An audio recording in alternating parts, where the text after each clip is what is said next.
Assalamualaikum warahmatullahi wabarakatuh. Ketemu lagi di dalam konten cerita wayang.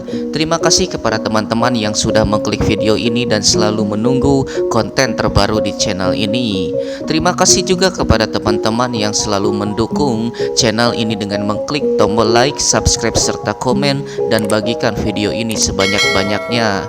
Kita akan kembali meneruskan tentang perang Bharatayuddha kita, dan cerita apa yang akan kita saksikan atau ceritakan pada kesempatan kali ini, mari kita simak bersama-sama. Diceritakan di perkemahan pihak Pandawa, yaitu di perkemahan Randu Watangan, Prabu Bathara Kresna sedang bersama para Pandawa beserta para satria yang lain demi menyusun sebuah rencana.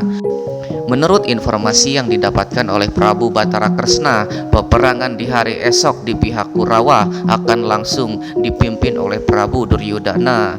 Tentu saja pasukan yang akan melindungi Prabu Duryudana sangatlah banyak. Untuk itu dibutuhkan seseorang yang bisa menembus pertahanan yang begitu hebat. Tentunya butuh seseorang selain Pandawa yang merupakan Senopati Agung yang harus maju menembus pertahanan dan melawan atau menghadapi Prabu Duryudana. Menjadi permasalahan utama adalah bagaimana untuk menembus pertahanan Prabu Duryudana yang tentu saja akan dilindungi oleh ribuan pasukan. Maka dari itu telah dibentuklah sebuah rancangan atau sebuah siasat bahwasanya Raden Abimanyu harus diikut sertakan di dalam peperangan dan menjadi komando utama atau panglima perang di hari esok.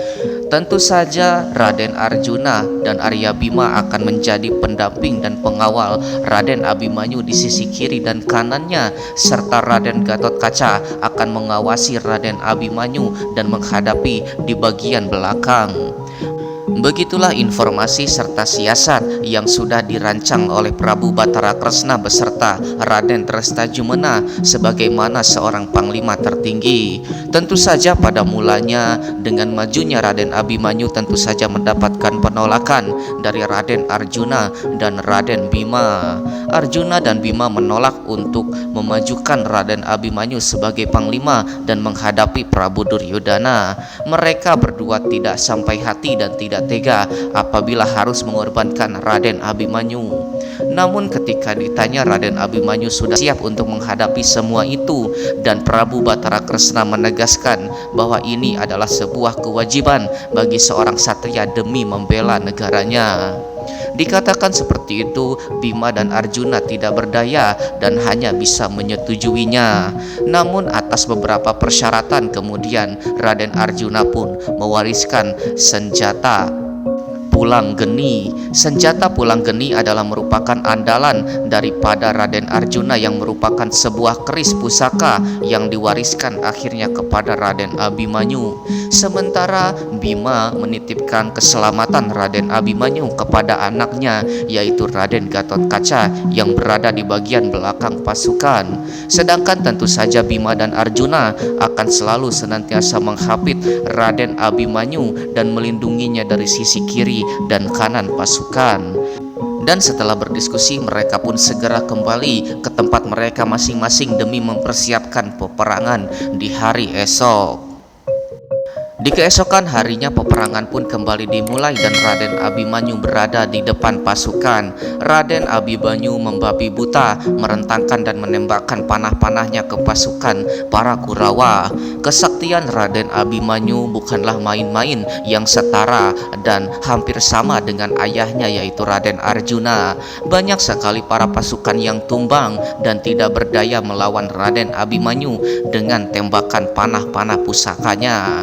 Raden Arjuna dan Raden Bima berada di sisi kiri dan kanan, sedang membabi buta menghadapi para pasukan simpatisan para Kurawa yang ikut berperang dan membela para Kurawa dibabat habis oleh gada daripada Raden Bima. Sedangkan Raden Arjuna terus-terusan membentangkan panah kepada para pasukan yang berada di sekitarnya. Raden Abimanyu terus merangsek masuk dan tentu saja Raden Abimanyu tidak bisa dihalangi. Namun ketika Raden Abimanyu sedang fokus demi merangsek ke bagian depan demi menuju Prabu Duryodana, tanpa dia sadari bahwasanya Raden Arjuna dan Arya Bima telah jauh dari sisi kiri dan kanannya. Raden Bima dan Raden Arjuna sengaja dijauhkan oleh para pasukan simpatisan dari negara Banda Keling. Arjuna dan Bima dibuat sibuk menghadapi para pasukan-pasukan yang sangat besar, dan kemudian akhirnya pun mereka jauh dari Raden Abimanyu. Semakin jauh dan semakin jauh mereka pun teralihkan oleh kesibukan demi menghadapi pasukan-pasukan dari Banda Keling. Begitulah kondisi Raden Abimanyu yang semakin jauh dari penglihatan Arjuna dan Bima. Raden Abimanyu terus-terusan merangsek ke depan demi membobol pasukan yang menghalangi Prabu Duryodana. Prabu Duryodana menggunakan sebuah siasat perang, yaitu formasi Cakrabyuha, yang dimana apabila kita masuk ke dalamnya maka akan dengan sangat mudah. Namun ketika kita keluar dari formasi tersebut akan menghalangi dengan senjata-senjatanya, dan bisa disimpulkan bahwasanya formasi ini gampang ditembus namun susah untuk kembali keluar. Tanpa terasa Raden Abimanyu sudah sampai di depan formasi Cakrabyuha, dan tanpa dia sadari Raden Abimanyu pun mampu merangsek masuk ke dalam formasi Cakrabyuha. Di dalam formasi Cakrabyuha itu Raden Abimanyu membabi buta menghancurkan pasukan-pasukan yang melindungi Prabu Duryodana. Ribuan ratusan prajurit yang kemudian mati menjadi korban dari keganasan panah-panah pusaka Raden Abimanyu. Raden Abimanyu tak kenal gentar walaupun dia terjebak di dalam formasi Cakrabyuha. Raden Abimanyu dapat dengan mudah keluar dari formasi tersebut karena hanya memang Arjuna dan Raden Abimanyu yang bisa keluar dari formasi tersebut. Tentu saja banyaknya korban jiwa dari para pasukan Kurawa kemudian menjadikan para petinggi di pihak Kurawa menjadi khawatir. Dan di dalam keadaan itu kemudian para panglima pun mengadakan sebuah rapat singkat yang dihadiri oleh Arya Sangkuni, Resi Dorna, Adipati Karna, serta Raden Jayadrata. Mereka mendiskusikan siasat untuk menghadapi Raden Abimanyu. Di dalam pertemuan itu kemudian Resi Dorna memiliki sebuah rencana untuk mensiasati dan menjebak Raden Abimanyu. Kuncinya adalah Adipati Karna yang akan memancing Raden Abimanyu untuk mendekat. Dan ketika Raden Abimanyu sudah berada di pangkuan atau di dekat Adipati Karna, lalu pasukan yang mengintai dari belakang akan mulai menyerang dan menembakkan anak panahnya kepada Raden Abimanyu. Tentu saja disiapkan ratusan pasukan yang akan siap siaga demi membantai atau menembaki Raden Abimanyu dengan ratusan anak panah. Tentu saja pada mulanya Raden Adipati Karna menolak siasat tersebut karena dia menolak untuk curang. Adipati Karna tidak mau melakukan sebuah kecurangan karena itu bertolak belakang dengan jiwa kesatriaan yang dia miliki. Namun hal itu dapat diatasi dengan siasat dan godaan serta rayuan daripada Arya Sangkuni yang mengatakan bahwasanya Adipati Karna harus membalas jasa daripada Prabu Duryodana, karena Prabu Duryodana lah yang telah menolong dia dari kesusahan dan mengangkat derajatnya serta meninggikan dirinya menjadi seorang raja di negara Awangga. Begitulah kemudian Adipati Karna pun tidak bisa berbuat apa-apa karena sejatinya dia harus patuh kepada perintah sang raja. Adipati Karna pun terpaksa melakukan siasat tersebut dan akhirnya siasat itu pun akan dijalankan. Maka dari itu untuk melancarkan siasat ini, Raden Adipati Karna menghentikan sementara pertempuran dengan mengibarkan bendera putih dan kemudian memancing Abimanyu untuk mendekat. Dan ketika peperangan mulai berhenti, kemudian Adipati Karna pun memanggil Raden Abimanyu. Mereka saling berpelukan karena sejatinya mereka adalah paman dan keponakan. Raden Abimanyu menyayangkan peperangan ini harus terjadi dan dirinya harus melawan Adipati Karna. Begitupun dengan Adipati Karna yang harus melawan Abimanyu serta tidak tega harus melawan dirinya.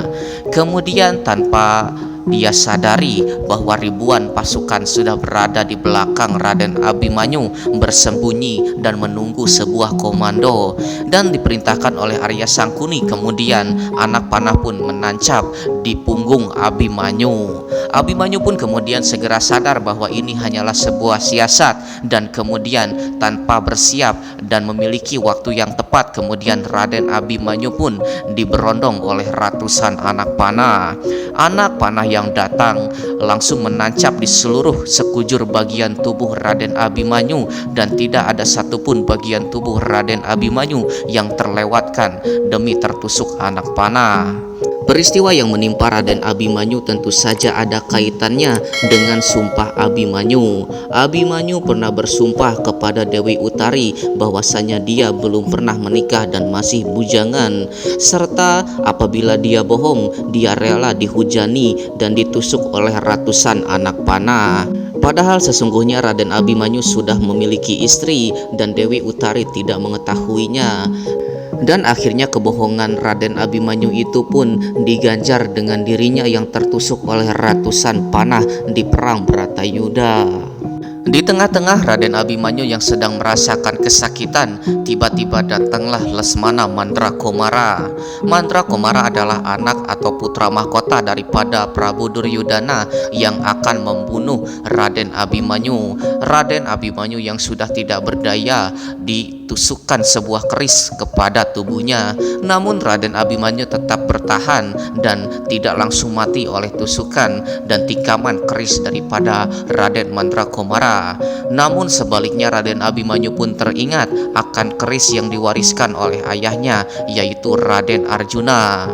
Keris tersebut adalah keris Pulang Geni yang kemudian dikeluarkan oleh Raden Abimanyu dan kemudian ditusukkan dan ditikamkan kepada Raden Mandrakomara. Seketika Raden Mandrakomara mati dan gugur di tangan Raden Abimanyu. Prabu Duryudana tentu saja marah dengan keadaan itu dan kemudian mengutus Jayadrata dan demi membunuh Raden Abimanyu dengan pukulan terakhir. Raden Jayadrata dengan penuh amarah membawa gada Kiai Kelinggan dan kemudian langsung memukulkan ke badan Raden Abimanyu berkali-kali. Raden Abimanyu kemudian lemah dan mati seketika di tangan gada Raden Jayadrata. Seketika kemudian Abimanyu pun gugur di peperangan di Tegal Kuruseta.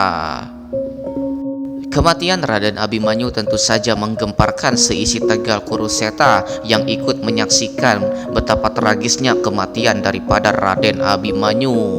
Terima kasih kepada teman-teman yang sudah menyaksikan video ini dari awal sampai akhir, dan terus berikan dukungan dengan mengklik tombol like, subscribe, serta komen, dan bagikan video ini sebanyak-banyaknya. Kita akan kembali dan bertemu lagi di cerita selanjutnya. Wassalamualaikum warahmatullahi wabarakatuh.